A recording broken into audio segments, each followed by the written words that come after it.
30 मार्च 2025 को एक ऐसा दुर्लभ योग बनने जा रहा है जो मीन राशि में बनेगा और इस योग का नाम है षडग्रही योग, यानी कि 6 ग्रह एक ही राशि में मौजूद होंगे और इन ग्रहों की युति से इस बनने वाले योग की वजह से मेष राशि के लोगों के जीवन पर किस तरह का प्रभाव होगा, इसके बारे में हम यहाँ विस्तार से जानेंगे।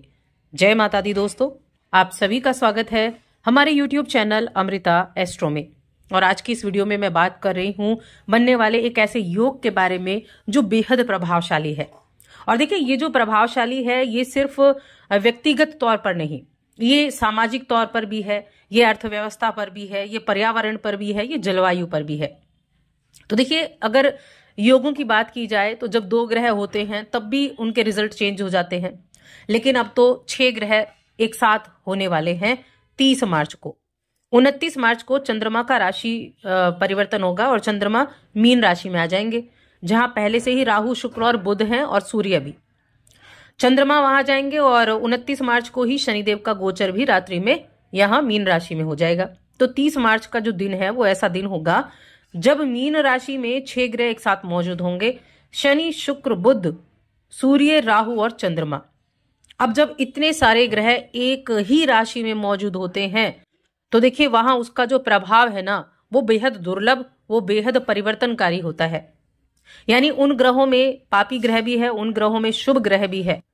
वो ग्रह नक्षत्र में भी बैठे हैं, कोई किसी के नक्षत्र में, कोई किसी के नक्षत्र में, तो परिवर्तन तो होना ही है। कोई किस घर का स्वामी, कोई किस घर का स्वामी। एक कर्म फल दाता है तो एक आत्मा है, एक लग्जरी देता है तो एक बुद्धि को मेंटेन करता है। तो ऐसे ग्रहों का जब मेल होता है तो बेहद ज्यादा प्रभाव आपके जीवन में, आपके हर एक चीज में देखने को मिलता है। मैं बात कर रही हूं मेष राशि की, कि मेष राशि के लोगों के लिए इस योग का क्या प्रभाव होगा, कब तक ज्यादा रहेगा, कब से कम होगा, क्या उपाय आप कर सकते हैं। तो एक तो मीन राशि आपके लिए कहाँ आती है। देखिए, मेष राशि के लोगों के लिए तो मीन राशि 12वें घर में आती है। और 12वें घर में, 12वां घर क्या है, 12वां घर व्यय का है, विदेश का है, एक्सपोर्ट इंपोर्ट का है, और 12वां घर हॉस्पिटल का भी है। ठीक है, तो यहाँ आपके 6 ग्रह एक साथ इकट्ठे होने वाली है। आपकी राशि के स्वामी मंगल को छोड़ दें, केतु को छोड़ दें और साथ में गुरु बृहस्पति को छोड़ दें, तो बाकी ग्रह 12वें घर में बैठे होंगे। अब 12वां घर, जिसको हम मोक्ष का भी कहते हैं, लेकिन यहां इनका आना आपके लिए कई चीजों को प्रभावित करेगा। सबसे पहली चीज तो है कि आपका करियर, आपका व्यवसाय, इनमें कुछ व्यवधान हो सकते हैं। ठीक है, ये व्यवधान हो सकते हैं, महत्वपूर्ण परिवर्तन हो सकते हैं। यहाँ एक जो पॉजिटिव चीज है आपके लिए वो ये है कि आपकी राशि के स्वामी जो मंगल देव हैं वो आपके तीसरे घर में बैठे हैं। तीसरे घर के कारक भी होते हैं और तीसरे घर में मंगल की एनर्जी अच्छी भी होती है, जहां से ये आपके भाग्य भाव को देखते हैं और आपके कर्म स्थान को देखते हैं। तो चीजें कहीं ना कहीं आपको ठीक भी रहेंगी आपके लिए, लेकिन प्रभावित होगा बाकी 6 ग्रह तो 12वें घर में बैठ गए। तो ऐसी स्थिति में आपको एक क्या करना है, एक तो बहुत ज्यादा आवेग में आने से बचना है। होता है ना कि बस एकदम से मन में आया, गुस्सा आया, क्रोध आया और आपने डिसीजन ले लिया। ऐसी गलती तो बिल्कुल नहीं करनी है।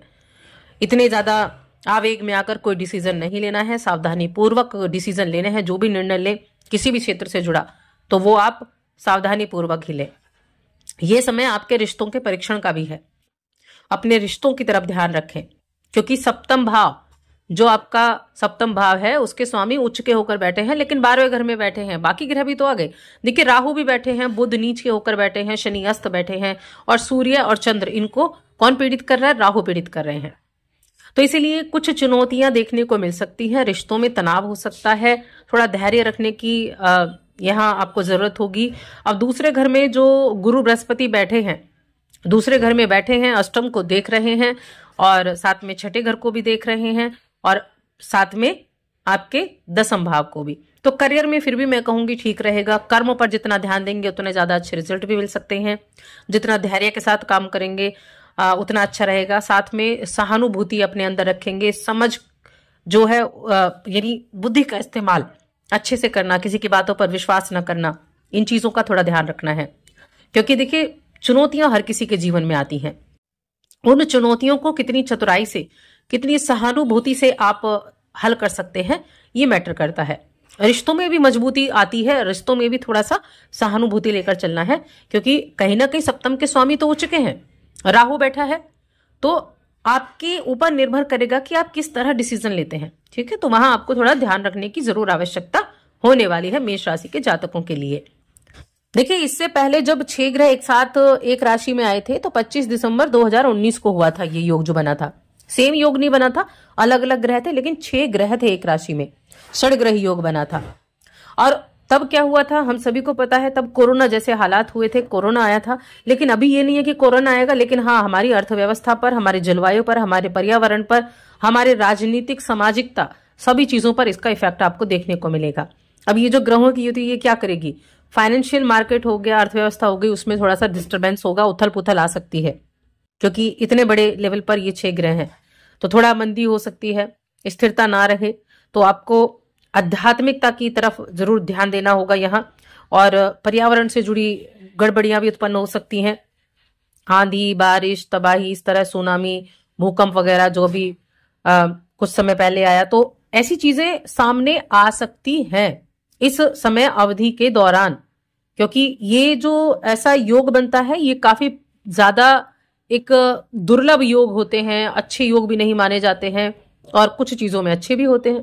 क्योंकि अच्छे क्या होंगे, नई साझेदारियां हो सकती हैं, राजनीति में बहुत बड़ा बदलाव देखने को मिल सकता है, अंतरराष्ट्रीय राजनीति में सूर्य मौजूद है ना वहां, और साथ में स्वास्थ्य और कल्याण का देखा जाए तो थोड़ी बहुत चिंता रह सकती है इस समय अवधि में।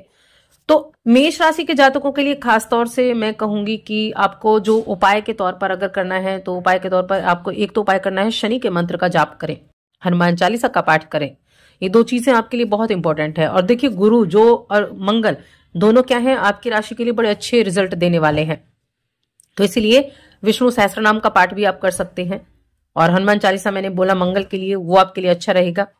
बाकी कब तक इनका इफेक्ट सबसे ज्यादा रहने वाला है, तो 13 अप्रैल तक, क्योंकि सूर्य उसके बाद राशि बदलकर आपके राशि में आ जाएंगे और उच्च के हो जाएंगे। मेष राशि में उच्च के होते हैं सूर्य, तो ये जो योग है, ये इस योग का प्रभाव जो है वो कम हो जाएगा। हालांकि शनि राहु एक साथ रहेंगे, लेकिन सूर्य का राशि परिवर्तन हो जाएगा और योग का प्रभाव कम हो जाएगा।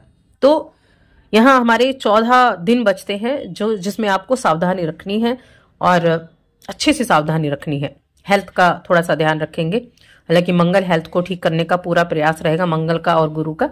तो लेकिन क्या कहते हैं ना कि जल्दबाजी में हम कई बार ऐसे कार्य कर लेते हैं, तो वाहन चलाते समय थोड़ी सावधानी आपको जरूर रखनी होगी। तो बस आज की इस वीडियो में इतना ही। वीडियो कैसी लगी कमेंट करके जरूर बताएं।